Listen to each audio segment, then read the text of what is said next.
Welcome to the APRN Pipeline podcast with Professor Garcia. Hello, and welcome to the inaugural episode of the APRN Pipeline.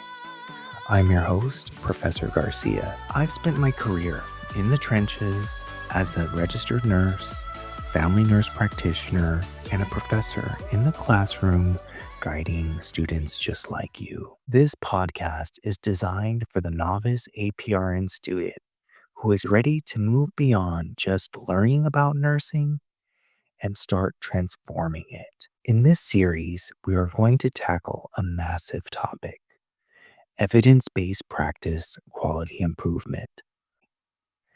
We're going to peel back the layers to understand what it is and what it definitely is not, and why it is the most powerful tool in your APRN toolkit. Let's look closer. What is evidence-based practice quality improvement? Before we can design a project, we have to define it.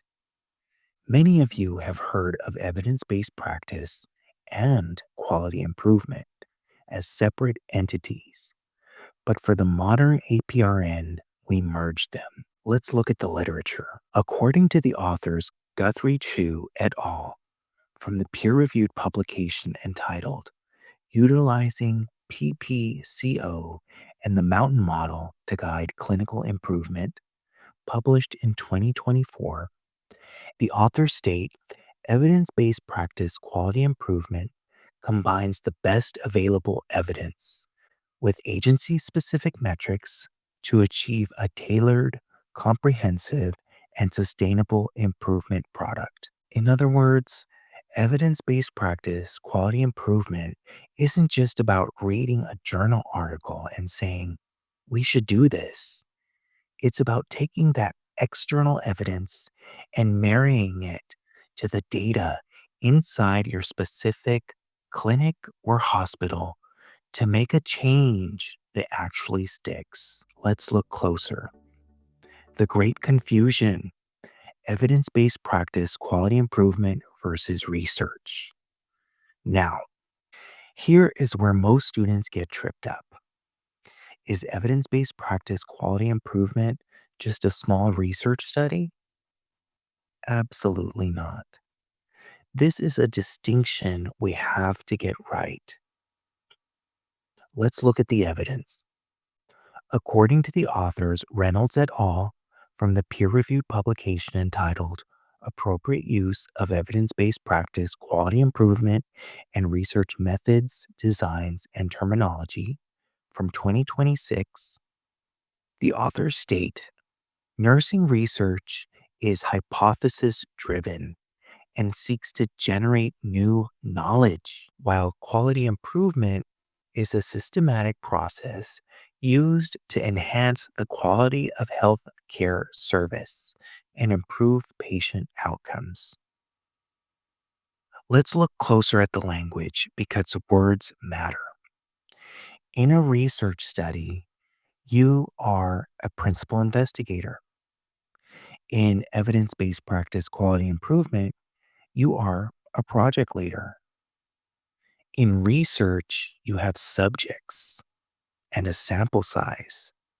In evidence-based practice quality improvement, you have patients and a population. Let's look closer. How about an example? To help this sink in, let's use a simple clinical example that we can follow throughout this episode: reducing delirium in the ICU. Now, imagine you are an APRN in a busy ICU. You notice your patients are frequently confused and pulling at their lines. You think, we have a delirium problem. If you were a researcher, you might want to test a brand new, never before seen, AI-driven virtual reality headset to see if it reduces delirium.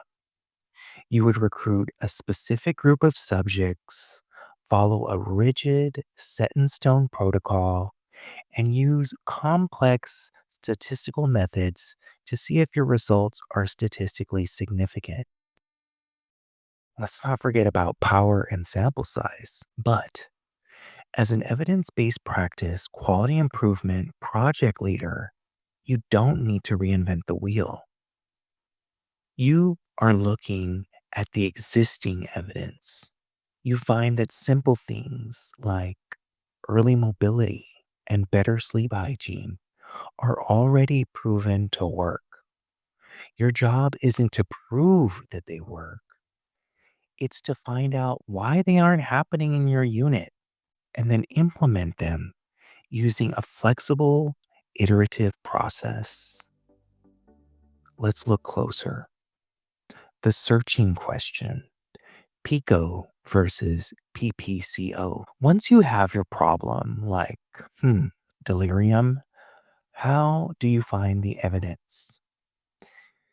You've likely been taught the PICO question, you know, population, intervention, comparison, outcome. But for nursing led quality improvement, PICO can sometimes be a square peg in a round hole. Let's look at the evidence. According to the authors Waldrop et al., from the peer reviewed publication entitled Beyond PICO, a new question simplifies the search for evidence, published in 2024, the authors state use of the PICO question often fails to make sense when the problem or issue of interest is unrelated to determining the best treatment. The authors present a new framework, PPCO, or Problem, Population, Change, Outcome, to simplify the search for evidence. Let's put this in the context of our delirium example. The problem would be high incidence of ICU delirium. The population would be adults in the ICU.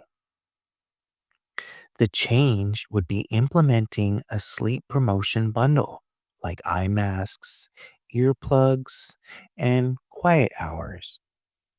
Outcome, decreased delirium rates. PPCO reminds us to deeply understand the problem at our local site before we jump into a solution. Remember, use your preceptors and mentors and faculty to guide you. You are not alone. Let's look at the literature again. Introducing the mountain model. So, how do we climb this metaphorical mountain of practice change? One method is to use the mountain model.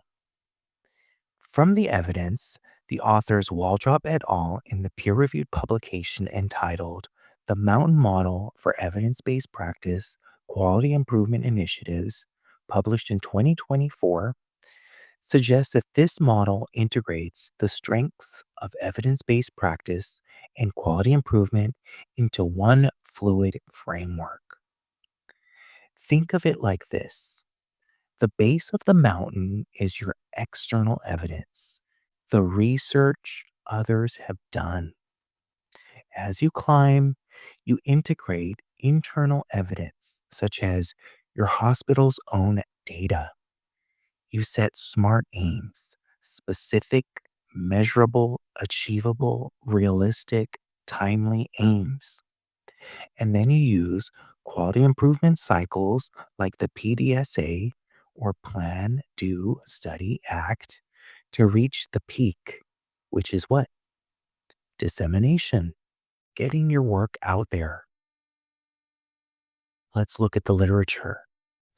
According to the authors Waldrop et al., from the peer-reviewed publication entitled Teaching DNP Students Evidence-Based Practice and Quality Improvement, published in 2026, the authors state data analyzed using QI methods, not statistical significance testing, supports sustainable practice change.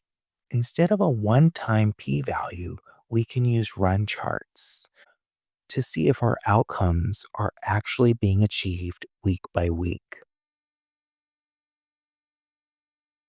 Wrapping up, let's look at what we've learned in this brief podcast from today. Today, we've established that evidence-based practice, quality improvement, is your path to real-world impact. It is not research. It is the application of research. We saw this in our delirium example. Remember, research tries to test a shiny new object, but it is limited, right? It can be too expensive, too rigid, and take too much time. In contrast, evidence-based practice, quality improvement can look at proven research, use the PPO search strategy, apply the mountain model, and use PDSA cycles to adjust the plan based on staff feedback until our outcomes are achieved. Guess what? You are the APRN pipeline that this podcast is named after. Here, we guide you to take the evidence, pipe it into the clinical setting, and improve lives. On the next episode, we're going to dive deeper into that first step of the mountain, critically appraising the evidence. We'll discuss how to tell the gold from the clutter so you can build your project on a solid foundation. Signing off, this is Professor Garcia, and this has been episode 1 of the APRN Pipeline.